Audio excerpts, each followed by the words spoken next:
Bismillahirrahmanirrahim. Assalamualaikum warahmatullahi wabarakatuh. Alhamdulillahi rabbil alamin. Wassalatu wassalamu ala ashrafil anbiya'i wal mursalin. Sayyidina wa maulana Muhammadin wa ala alihi wa sahbihi ajma'in. Amma ba'. Baiklah, kami dari kelompok 7 akan mempresentasikan makalah kami yang berjudul Asalib Ta'lim Al-Mufradat. Selanjutnya, saya akan memperkenalkan anggota dari kelompok 7, yaitu Desi Meradella, Arliani, Marwiyah, Misnawati, Nurbayinah, dan Rina Indah. Baiklah, yang selanjutnya yaitu penyampaian materi. Baiklah, saya akan menjelaskan pengertian mufradat.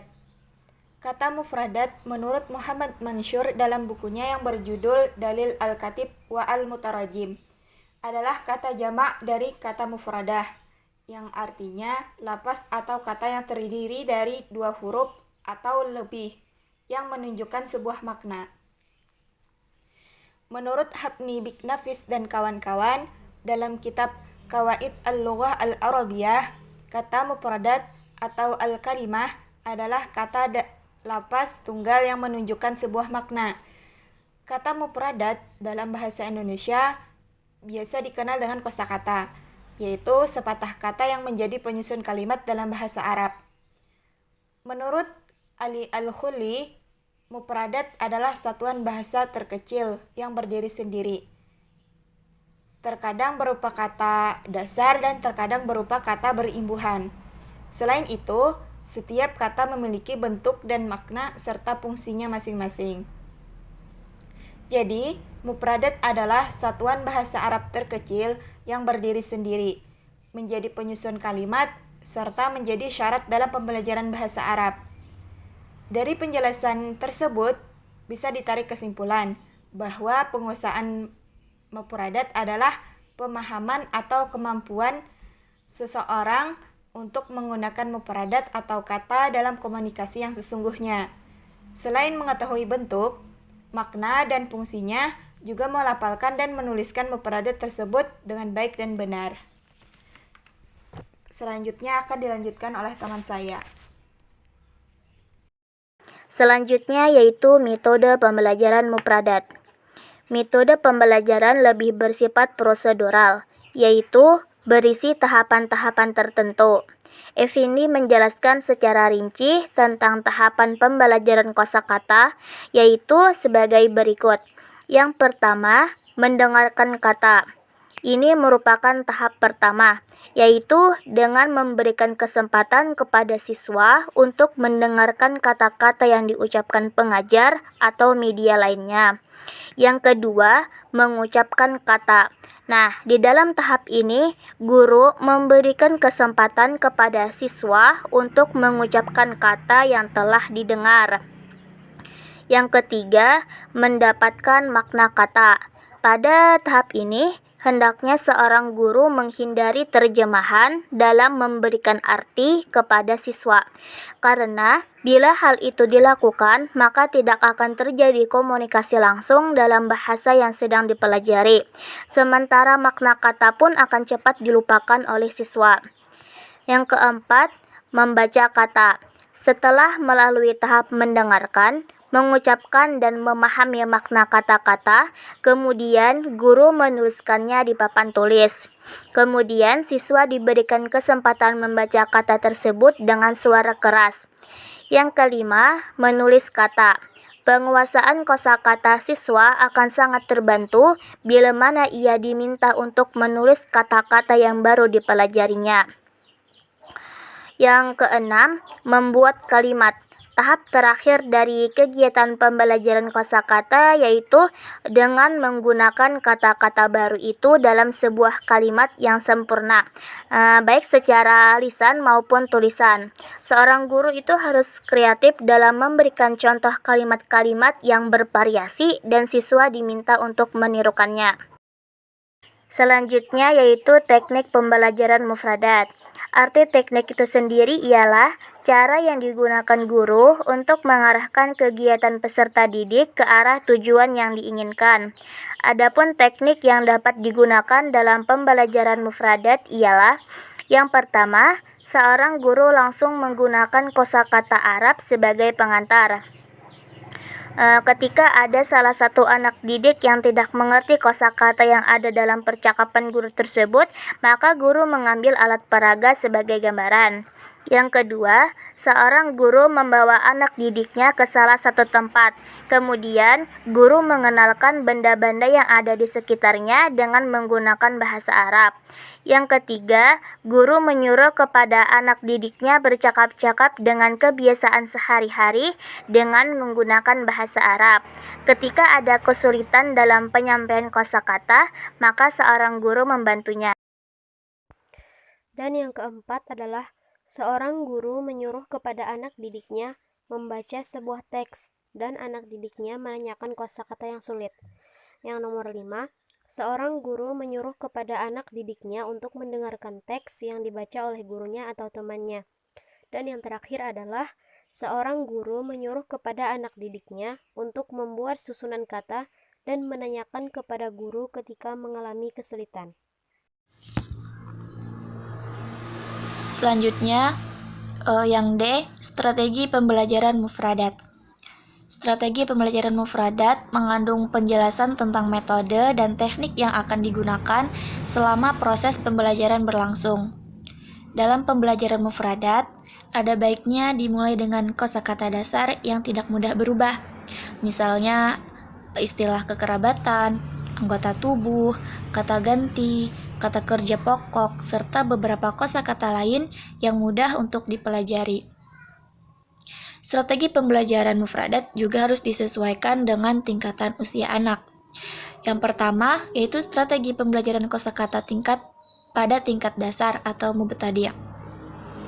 Strategi pembelajaran mufradat pada tingkat dasar ini, pengajar dapat menggunakan beberapa strategi, antara lain, yang pertama, menggunakan nyanyian atau lagu dalam pembelajaran bahasa Arab. Cara ini dapat menghilangkan kejenuhan, kebosanan siswa pada saat belajar, dan dapat memberikan kesenangan kepada pembelajar, juga dapat meningkatkan penguasaan mufradat atau menambah perbendaharaan mufradat. Yang kedua, menunjukkan benda yang dimaksud, seperti mendatangkan sampel atau contohnya, atau benda aslinya yang langsung berhubungan dengan kosakata yang sedang diperkenalkan atau diajarkan, seperti kata kursiyun, dengan menunjuk kursi yang ada di dekat pendidik atau yang sedang diduduki oleh peserta didik. Dan juga kata kalamun, sambil memperlihatkan pena pendidik atau memegang dan mengangkat pena peserta didik.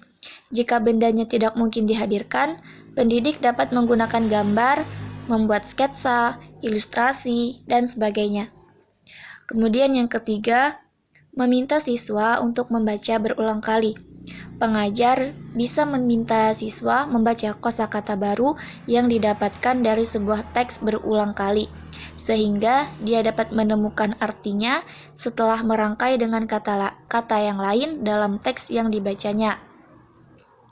Yang keempat, mendengarkan dan menirukan bacaan, dan mengulang-ulang bacaan, serta menulisnya sampai siswa benar-benar paham dan menguasainya.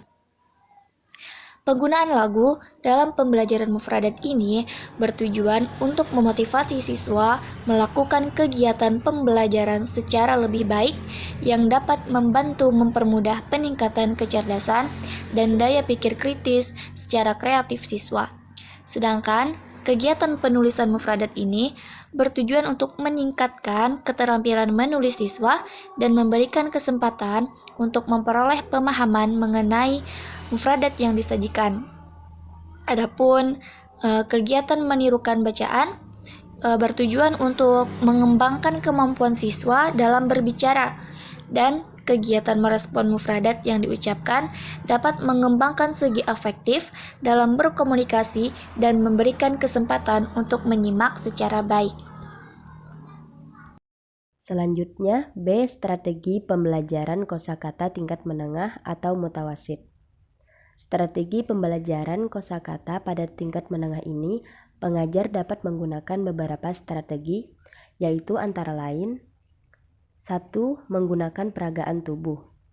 Guru dapat menunjukkan makna kosakata yang hendak diajarkan dengan memperagakan, seperti pengajar memperagakan orang yang sedang makan untuk menjelaskan kata akala yang mempunyai arti makan. Contoh lain seperti memperagakan membuka buku untuk menjelaskan makna kata kerja fataha yaftahu, atau menulis pelajaran pada papan tulis untuk menjelaskan makna kata kataba yaktubu. 2. Menulis kata-kata. Penguasaan siswa terhadap kosakata akan sangat terbantu apabila ia diminta menulis kata-kata yang baru dipelajarinya, yaitu dengar, ucap, paham, dan baca. Mengingat karakteristik kata tersebut masih segar dalam ingatan siswa. 3. Dengan bermain peran.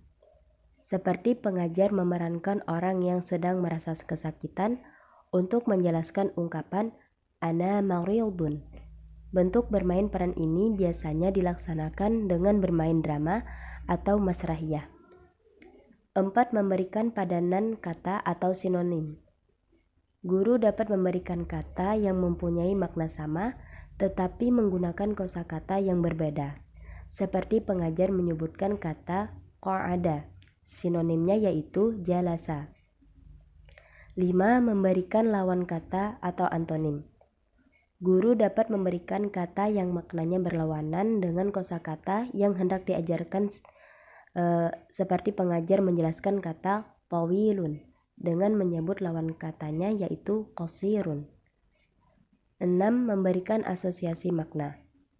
Guru dapat menjelaskan kata al-madrasatu dengan memberikan asosiasi dengan menyebutkan kata-kata seperti al-mudarrisu, as-saburatu talibu, sehingga pikiran siswa akan tertuju pada suatu pengertian, yaitu sekolah.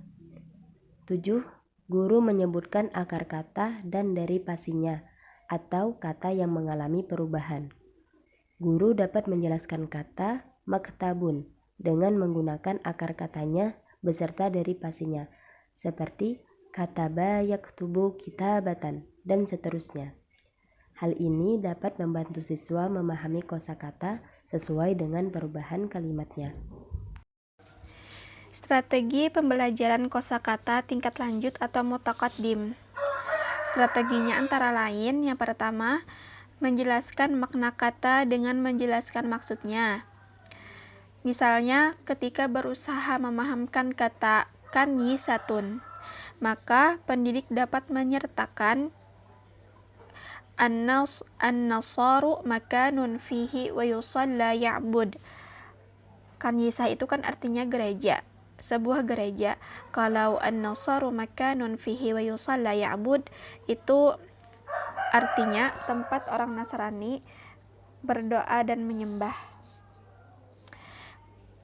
Kemudian pendidik dapat juga menyebut nama yang bagi peserta didik langsung dapat dipahami mereka, seperti Jaridatun Republika yang artinya koran Republika.